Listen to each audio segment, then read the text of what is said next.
Facebook લાઈવમાં આજે 10% અનામત સવર્ણોને આપ્યું છે. એના માટે સમજવા માટે આપણે એક વ્યક્તિને મળવું પડે, અને એ વ્યક્તિ છે હસમુખ સક્સેના. વર્ષોથી લડત ચલાવે છે અને અનામત લગભગ ગુજરાતમાં બહુ ઓછા લોકો જાણતા હોય છે. અને અનામત શું છે અને ખરેખર લાભ મળશે કે પછી આ લોલીપોપ છે, આ તમામ બાબતો પર હસમુખભાઈ સક્સેના છે, જે સામાજિક કાર્યકર છે, જે લડતા આવે છે. ક્યારે પણ કોઈ લડતની વાતો હોય ત્યાં એ આગળ પડતા રહે છે. અને એટલા જ માટે હસમુખભાઈ સક્સેના. હસમુખભાઈ, આ 10%ની જે વાત થઈ એમાં ખરેખર આ લોલીપોપ છે કે પછી બીજું બધું છે કંઈ? હવે આ તો લોલીપોપ જ છે. ખરેખર પ્રજાએ સમજવાની જરૂર છે કે અનામતની વ્યાખ્યા શું. તો અનામતની વ્યાખ્યા એટલે જે કચડાયેલો જે વર્ગ છે એને સમાનતાનો હક મળે એના માટેની આ અનામત છે. અને આ 10% જે શ્રવણ કોમ્યુનિટીને જે અનામત આપવામાં આવી છે, હકીકતમાં જે 49% અનામત છે. હવે ઓબીસી સમાજને જેટલું વધારે નુકસાન થાય છે એ 27% એટલે 76% અનામત થઈ.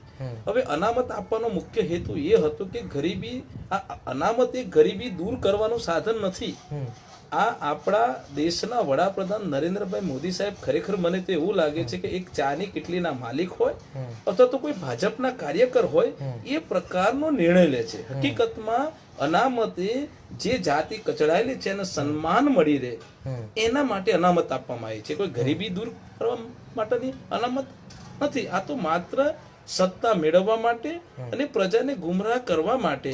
અને આ જે રામ મંદિર જે બનવાનું હતું એ રામ મંદિર ના બનાવે અને પ્રજા ભટકાઈ જાય અને શ્રવણનો મત લઈને 2019માં સત્તા મેળવવા માટેનું ખુલ્લે આમ રચાયેલું એક નાટક છે.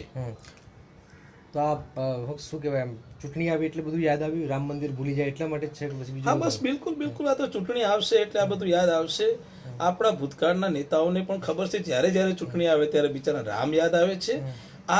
આ સરકારોને રામ કે રૈયતની કશી પડી જ નથી, માત્ર સત્તા, સિંહાસન અને બીજું તો તમે સમજી શકો છો. આ સિવાય અમને કોઈ ચીજ અમને યાદ આવતી નથી. નોકરીઓ છે જ નહીં તો નોકરીઓ ક્યાંથી મળશે? એમ આટલી બધી છે જ નહીં. હવે આ બેકારી જે છે, આ બેકારીનું મોટામાં મોટું, ખરેખર દેશમાં એટલા મોટા બેકારો છે, આટલો બધો ખુલ્લેઆમ ભ્રષ્ટાચાર થાય છે.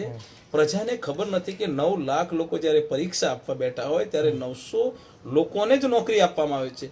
ખરેખર એના માટેનો જે મેન્ટેનન્સ જે ખર્ચો થાય છે, જે કહી શકાય 300 રૂપિયા ફી છે, 100 રૂપિયા ફી છે, ભાડું આપવાનું છે, કેટલો ખર્ચો થાય છે, એ પૈસા જો બચાવવામાં આવે તો 1000 વ્યક્તિને નોકરી ઘેર બેઠા આપી શકાય. પણ આ સરકાર માત્ર ને માત્ર સત્તા મેળવવા માટેનું નાટક કરી રહી છે.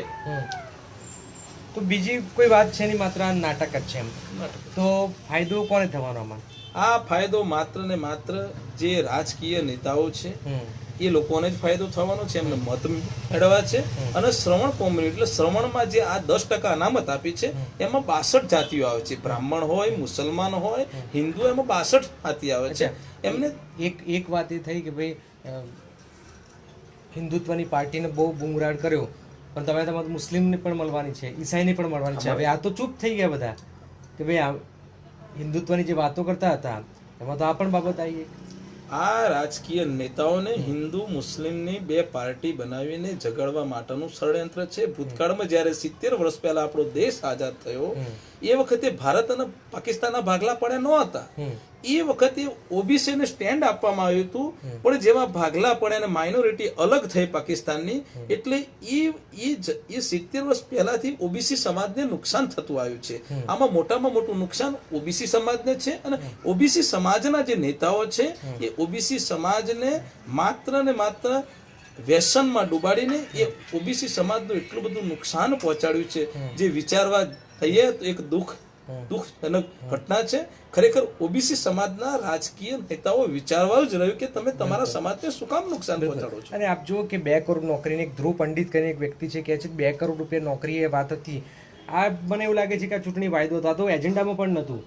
અચંતાનું ક્યાંથી આવી ગયું એમ? અરે ભાઈ, આ નરેન્દ્રભાઈ મોદીજીએ સ્માર્ટ સિટી કહો, બુલેટ ટ્રેન કહો, આ ઈવીએમ છે, તમને ખબર હશે કે આ ભ્રષ્ટાચાર થયો હતો. બધા જ ઈમાનદાર થઈને બહાર આવે છે. સુપ્રીમ કોર્ટની આપણે ઇજ્જત કરીએ છીએ, પણ સુપ્રીમ કોર્ટમાં ચોર જાય છે ને બહાર જઈને પ્યોર ચોર થઈને આવે છે. એક અંતિમ સવાલ, આ માત્ર ચૂંટણી જ વાયદો હતો ને લોલીપોપ હતી, પરંતુ આમાં તો બધા સાથ આપી ગયા, કોંગ્રેસ, બીએસપી બધા સાથ આવી ગયા, તો ભાઈ આ તો બધું એક સરખા થઈ ગયા બધા. અરે કોંગ્રેસ બુદ્ધિશાળી છે અને બીજા રાજકીય પાર્ટીઓ પણ બુદ્ધિશાળી છે. નરેન્દ્રભાઈ આ લોલીપોપ આપવાનું કારણ એ હતું કે પ્રજાને ગેરમાર્ગે દોરવા માટે કે આ વિરોધ પક્ષના નેતાઓ છે એ શ્રવણોને અનામત આપવાનો વિરોધ કરે છે, એટલે મત બેંક મેળવવા માટે, લોકોની લાગણી જીતવા માટેનું આ ષડયંત્ર હતું એ લોકો હવે સમજી ગયા છે. તો 2014માં જીતાશે આ માસ્ટર સ્ટ્રોક થી એમ કહેવાય છે. આ 2014માં જે માસ્ટર સ્ટ્રોક હતો એ 2019માં આ લોકોનો માસ્ટર સ્ટ્રોક નહીં ચાલે. ખરેખર જ્યાં સુધી આ ઈવીએમ હશે, ઈવીએમ એટલે એક ઇતિહાસનો મોટામાં મોટો ભ્રષ્ટાચાર છે અને ઈવીએમ છે એ કોંગ્રેસ અને ભાજપ બંને ઈવીએમ આવેલા છે. જ્યાં સુધી આ ઈવીએમ નહીં નીકળે ત્યાં સુધી આ જનતાનું કોઈ જ કલ્યાણ થવાનું નથી. બિલકુલ. તો ઈવીએમ પણ હટાવવાની વાત હસમુખભાઈ સતત લડતા રહે છે. તો આખરે આ લોલીપોપ છે ને, લોલીપોપને સમજવાની જરૂર છે. કોઈ ફાયદો નથી થવાનો. સત્તામાં આવશું તો કરીશું, આ વાત કરી છે. જો તાકાત હોત તો 1 વર્ષ પહેલા કરી બતાવ્યું હોત, પરંતુ આ તો રાજનીતિ છે, રાજનીતિને સમજવી અઘરી છે. હસમુખભાઈ, અંતિમ સવાલ હવે આ છેલ્લો. લાગે છે કે ભાઈ 10% આપવાથી જે ગરીબ સવર્ણો હતા એ સુખી થશે? હવે જે અંદરના કાયદા જે છે કે પાન કાર્ડ છે, એમની આવક કેટલી છે, એ બધા ડોક્યુમેન્ટો આજે ખુલ્લેઆમ ભ્રષ્ટાચાર તો થઈ રહ્યો છે. આ માત્ર શ્રવણોને ખબર નહીં હોય. ઓબીસી સમાજની અંદર 27% અનામત આપવા હોવા છતાં 2% જે લોકો છે એ જ લોકો અનામતનો લાભ ઉઠાવે છે. આ ભલે 10% અનામત આપી, પણ જે હોશિયાર હશે, જેને સરકાર સાથે સેટિંગ હશે, એ લોકો માત્ર અનામતનો લાભ લેશે.